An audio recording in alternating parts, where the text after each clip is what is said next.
Before we begin, make sure to hit subscribe. This story is one you won't forget. It started like any other Friday evening, the kind where routine teeters on suspicion.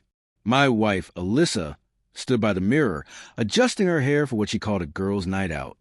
I'd heard that excuse one too many times recently. The perfume was sharp, the dress far too short, the excitement in her eyes far too visible to be innocent. Still, I stayed quiet. I'd learned long ago that silence draws out guilt faster than confrontation ever could. She slipped on her heels and offered a faint, teasing smile. "Don't wait up," she said. That tone, half playful, half dismissive, hit something inside me. I forced a smile, nodded, and watched her leave like a stranger stepping out of my life. I sat there for a few minutes after the door clicked shut. The house felt too quiet, my chest heavy. I wanted to believe her. But the cruel whisper of instinct, the one every betrayed heart knows, told me the truth awaited elsewhere tonight. At first, I tried to distract myself. A movie, takeout, pretend everything was normal. But the hours dragged and my thoughts spiraled. A girls' night out rarely lasts past midnight when the girls are married and exhausted. I opened her social media, found nothing new, checked the location tag a friend had posted. A fancy rooftop bar across town. My stomach twisted. That wasn't where she said she'd be. I made one call to a friend nearby, and what he told me shattered the last of my denial. "She's not with just the girls," he said. "She's with some guy. Tall, dark suit, hand on her waist, laughing like it's a date." My heart went cold. I didn't panic or rage. I just went still.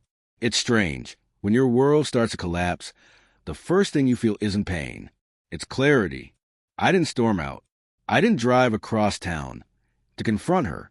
Instead, I picked up my phone and sent a single message. "Hope you and he are having fun there."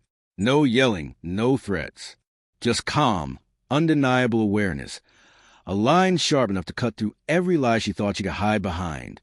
10 minutes later, my phone buzzed. "What are you talking about?" she texted. "It's just me and the girls." Another ping followed.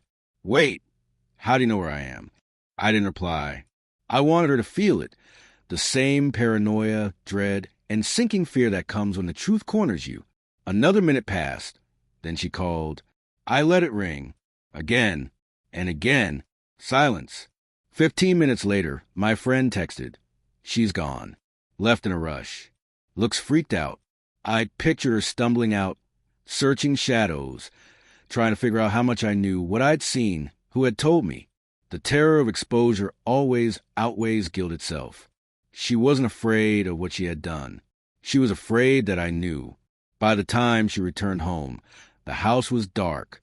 She slipped inside quietly, thinking I was asleep, but I was waiting in the living room, lights off.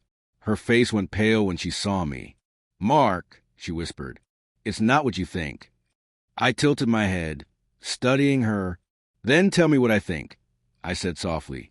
Tears formed as she scrambled for lies she hadn't rehearsed well enough. "We were just talking. It's harmless, you're overreacting." I smiled faintly, not cruelly, but with a quiet sorrow. "You always said you wanted honesty," I said. "Funny how you run from it now." She sank into a chair, trembling.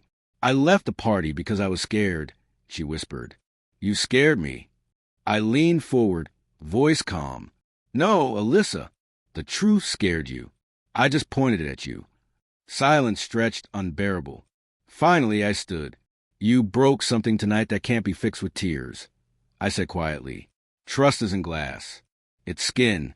Once it tears, it doesn't heal the same." She reached for me. I stepped back. "I'm not angry," I said. "I'm just done pretending we're still yours." She broke down completely, begging, promising, swearing it meant nothing. But I'd seen enough, not just a night, but months of fading laughter and evasive eyes. You can't unsee the moment love dies.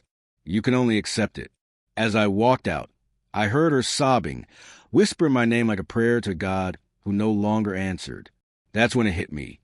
Betrayal doesn't destroy you. It frees you. It burns away the lies, strips off the illusions, and leaves the truth, raw, painful, but clean. That night, I didn't lose my wife.